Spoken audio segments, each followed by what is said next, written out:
علامہ ظفر احمد عثمانی صاحب رحمۃ اللہ علیہ، اردو کی ایک کتاب ہے عجیب و غریب واقعات، اس میں انہوں نے ایک واقعہ لکھا۔ علامہ ظفر احمد عثمانی رحمۃ اللہ علیہ بہت بڑے اپنے دور کے محدث اور عالم، یہ فرماتے ہیں کہ ایک دفعہ میں اپنے علاقے میں گیا جہاں یہ پہلے رہتے تھے، وہاں مسلمانوں کے ساتھ ہندوؤں کی بھی آبادی تھی، کچھ گھر ہندوؤں کے بھی تھے۔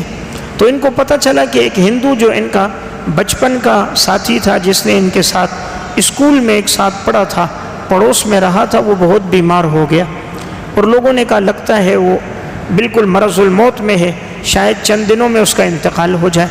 تو یہ ان کی عیادت کے لیے ان کے گھر پہنچے۔ جب گھر گئے تو وہ جو ہندو کے گھر والے تھے، بیوی بچے، ان سب نے کہا بھئی اس کے قریب نہ جاؤ، اس کو بیماری لگی ہوئی ہے، کہیں ایسا نہ ہو آپ کو بیماری نہ لگ جائے۔ اب کوئی اس کے قریب نہیں جا رہا۔ حضرت نے فرمایا نہیں مجھے اس کے قریب جانے دو۔ تو کہا میں نے دیکھا وہ انہوں نے بالکل اندر کے کمرے میں اس کو ڈالا ہوا تھا، اور جو چادر تھی وہ بھی نہایت میلی کچیلی گندی بدبودار، کمرہ بھی انتہائی بدبودار، کوئی اندر آتا ہی نہیں تھا، اور وہ بوڑھا اندر بیمار اپاہج معذور پڑا ہوا ہے۔ تو میں نے کہا تیرے پاس کوئی آتے نہیں، تیری بیوی بچے گھر والے؟ کہا نہیں کوئی نہیں آتا۔ انہوں نے کہا یہ بیمار ہے، جراثیم ہمیں لگیں گے، تو کوئی قریب نہیں آتا۔ اب جب اس کے روٹی کا وقت ہوا تو کہتے میں نے دیکھا کہ انہوں نے ایک بالٹی، چھوٹی سی بالٹی تھی پلاسٹک کی، اس کو ایک لکڑی کے آگے کنڈا تھا، اس کنڈے کے ساتھ اس بالٹی کو لٹکایا، اس میں پانی گلاس میں رکھا ہوا ہے، روٹی رکھی ہوئی، دوائی رکھی ہوئی، بہت لمبا بانس ہے لمبا ایک بانس ہے، اور وہ پیچھے سے ان کے جو بچہ ہے اس کے ہاتھ میں وہ بانس ہے۔ اس نے وہ بانس آگے کیا اور باپ کی چارپائی کے قریب وہ بانس کیا، اور پھر بالٹی کو چارپائی کے قریب کیا۔ تو باپ تو معذور تھا، باقی تو اٹھ نہیں سکتا تھا، لیکن ہاتھ کام کرتے تھے، تو وہ ہاتھ سے اس نے وہ بالٹی لے لیتا، تو اسی میں وہ کھاتا۔ جب کھا لیا، پانی پی لیا، دوائی پی لی، تو بالٹی دوبارہ اس بانس کے کنڈے کے ساتھ لٹکا دیتا۔ تو وہ بیٹا جو کئی فٹ دور بیٹھا ہوتا، وہ وہاں سے وہ بانس پہ رکھ کر اپنی طرف لے آتا، تو قریب نہیں جاتے تھے جراثیم نہ لگ جائے۔ حضرت فرماتے میں اس کے قریب جا کر بیٹھا، مجھے بڑا افسوس ہوا کہ ایک وقت اس کے ساتھ گزرا تھا، جیسا بھی تھا لیکن انسان ہے، آج بیماری میں تکلیف کے اندر ہے، اپنے بیوی بچوں نے ساتھ چھوڑ دیا، میل کچیل، بدبو، جسم میں تعفن۔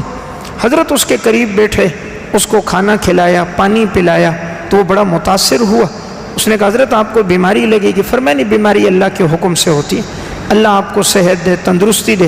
اس کو محبت سے جو کھانا کھلایا، اس نے پانی پیا، وہ بچا ہوا پانی حضرت نے پی لیا، وہ بڑا متاثر ہو گیا۔ فرمایا حضرت آپ کا مذہب سچا مذہب ہے کہ آپ کا مذہب الگ، میرا الگ، لیکن اس کے باوجود آپ میرے قریب آ کر بیٹھے، مجھے اتنی محبت سے آپ نے کھلایا، آپ مجھے کلمہ پڑھاؤ، میں مسلمان ہوتا ہوں، کہیں ایسا نہ ہو میں بے ایمان ہو کر کفر پہ نہ مر جاؤں۔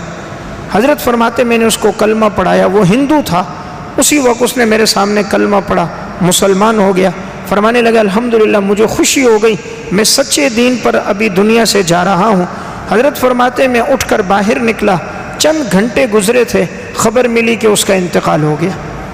فرماتے میں نے اللہ کا شکر کیا، اللہ نے اس کو میرے ذریعے سے ہدایت عطا فرما دی۔ اب دیکھیں صرف بیمار کے پاس تھوڑی دیر بیٹھے، صرف اس کو اپنے ہاتھ سے کھانا کھلایا، اس کو پانی پلایا، تو وہی ہندو کہ اپنے بیوی بچے قریب نہیں آ رہے، اور وہ دور سے بانس کے ساتھ بالٹی لٹکا کر کھانا اس کو دے رہے ہیں کہ جراثیم ہم سے نہ لگیں۔ انہوں نے قریب جا کر کھانا کھلایا، اللہ نے اس کو ہدایت کا ذریعہ بنا دیا۔ تو میں نے عرض کیا ایک بڑا عمل ہے عیادت کرنا، اس لیے اگر کوئی بیمار ہو، گھروں کے اندر خواتین کو عموماً موقع ملتا ہے، شوہر بیمار، بچے بیمار، ساس سسر بیمار، اگر خدمت کا موقع ہو اسے اپنے لیے سعادت سمجھنا چاہیے، خدمت کرنی چاہیے۔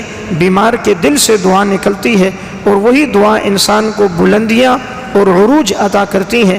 بسا اوقات انسان اپنی ڈگریوں سے وہاں نہیں پہنچ سکتا جہاں دوسروں کی دعاؤں سے پہنچ جاتا ہے۔